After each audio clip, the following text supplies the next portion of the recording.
बिस्मिल्लाहिर्रहमानिर्रहीम बिस्मिल्लाहिर्रहमानिर्रहीम अस्सलामु अलैकुम वरहमतुल्लाहि वबरकातुहू। इस्लामिक इन्फॉर्मेशन चैनल में तमाम बहन भाइयों को खुशामदीद करती हूँ और उम्मीद करती हूँ कि आप सब खैरियत से होंगे। हमारी आज की वीडियो का मौजू है कि 3 बातों से नफ्स मर जाता है।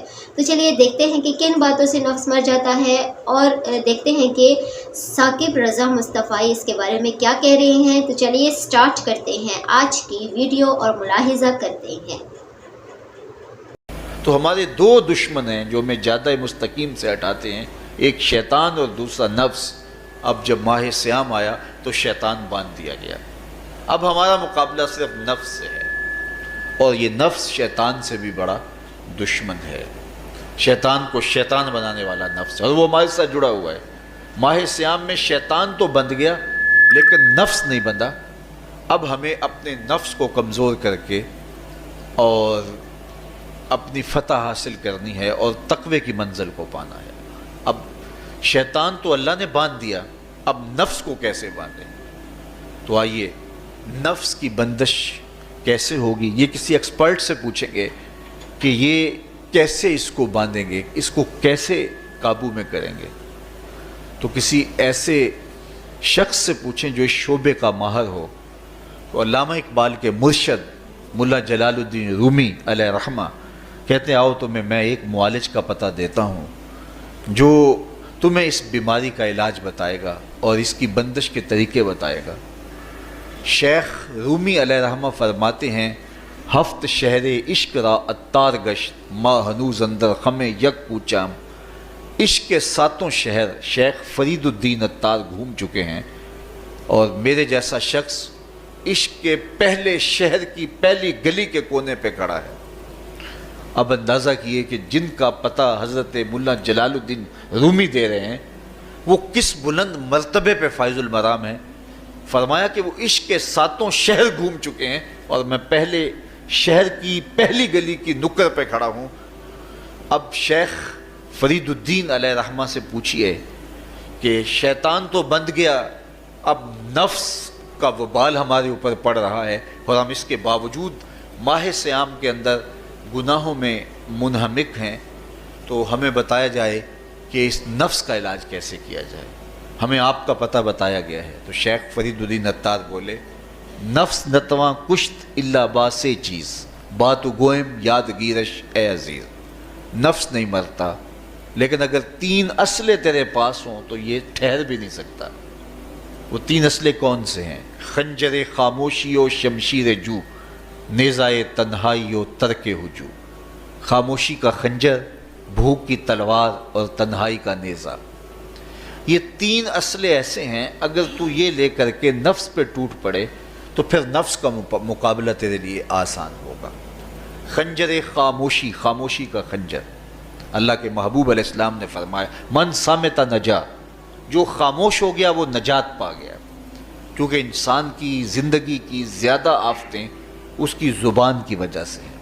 आप अपने गुनाहों का और मैं अपने गुनाहों का अगर एहतसाब करूं तो हमें सबसे ज़्यादा गुनाह ज़ुबान के मिलेंगे।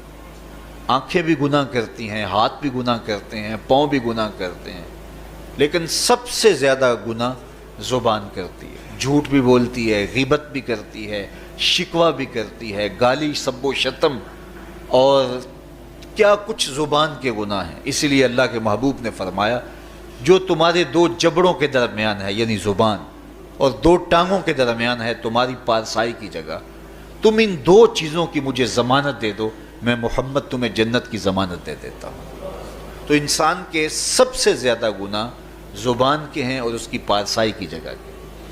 तो इसलिए मेरे हुजूर ने फरमाया, मन समिता नजा, जो खामोश हो गया वो नजात पा गया। खंजर खामोशी, खामोशी का खंजर नफ्स कुशी का एक मुअस्सर ज़रिया है। और दूसरी बात बशमशीर जू, और भूख की तलवार।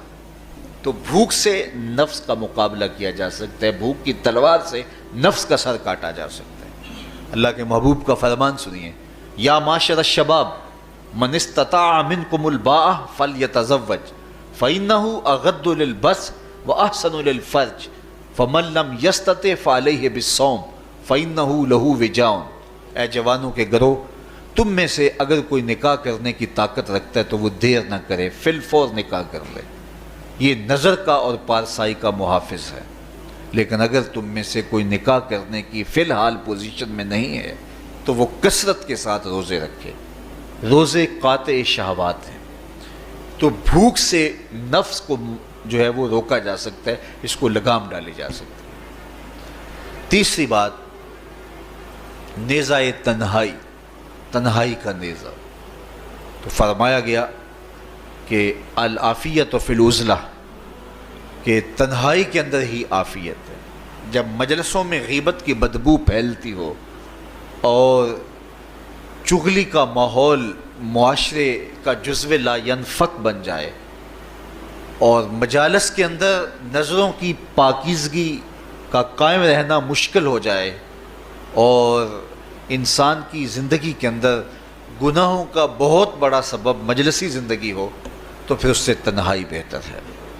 حضرت شاہ نقشبند بخاری فرماتے ہیں کہ فقیر کے لیے سب سے اچھی جگہ اللہ کا گھر مسجد ہے، یا کسی کامل صالح شخص کی صحبت ہے، اور یا پھر تنہائی ہے۔ چوتھی جگہ ہلاکت کے علاوہ اور کچھ نہیں ہے۔ ہمیں اپنے کاروبار میں، اپنے معاملات میں، اپنی ملازمتوں میں جانے کی تلقین کی گئی تو وہاں یہ تلقین کی گئی کہ دیر سے جاؤ جلدی واپس آ جاؤ، اور مسجد میں جاتے ہوئے تلقین کی گئی کہ جلدی جاؤ اور دیر سے واپس آؤ۔ لیکن ہم مسجد کے دروازوں پہ جب دور موجود میں رش دیکھتے ہیں کہ لوگ بہت جلدی نکلنا چاہتے ہیں، حتیٰ کہ کندھوں سے کندھے ٹکرا رہے ہوتے ہیں کہ جلدی سے باہر نکل جائیں، حالانکہ وہ عافیت کی جگہ ہے، 2 منٹ زیادہ بھی ہو جائیں تو کوئی حرج نہیں ہے۔ اور ایسے لوگوں کو بھی نکلنے میں جلدی کرتے ہوئے دیکھا ہے کہ لگتا تو یہ تھا کہ شاید یہ انہوں نے کسی ضروری کام پہ جانا ہے، لیکن باہر نکل کے بازار میں پھٹے پہ بیٹھے تھے اور مسجد سے نکلنے کی جلدی بہت تھی۔ تو مسجد میں جلدی جاؤ اور دیر سے واپس آؤ، اور بازار میں دیر سے جاؤ اور جلدی واپس آؤ، لیکن ہمارے رویے اس کے برعکس ہو گئے۔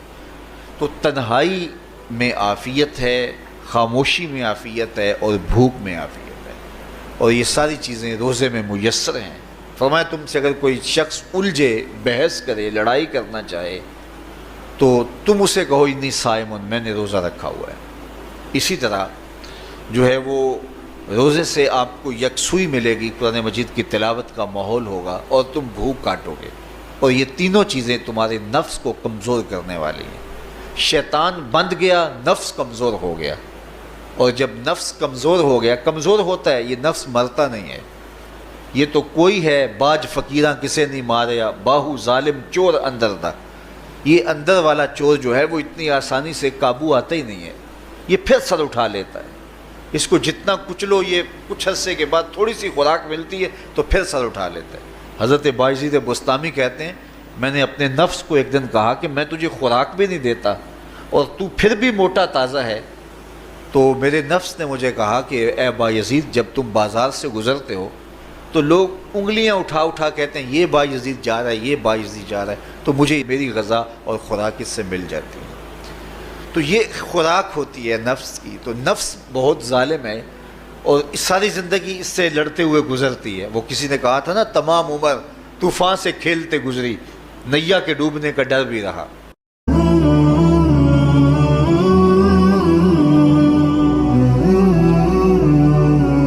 پیارے پیارے حاضرین و ناظرین، یہ تھی آج کی ویڈیو۔ امید کرتی ہوں کہ آج کی ویڈیو آپ کو بے حد پسند آئی ہوگی اور بے حد اچھی لگی ہوگی۔ اچھی لگی ہے تو اس کو زیادہ سے زیادہ شیئر کیجئے، سبسکرائب کیجئے۔ ملتے ہیں اگلی اچھی سی ویڈیو میں، تب تک کے لیے جزاک اللہ خیر۔ اوکے، اللہ حافظ۔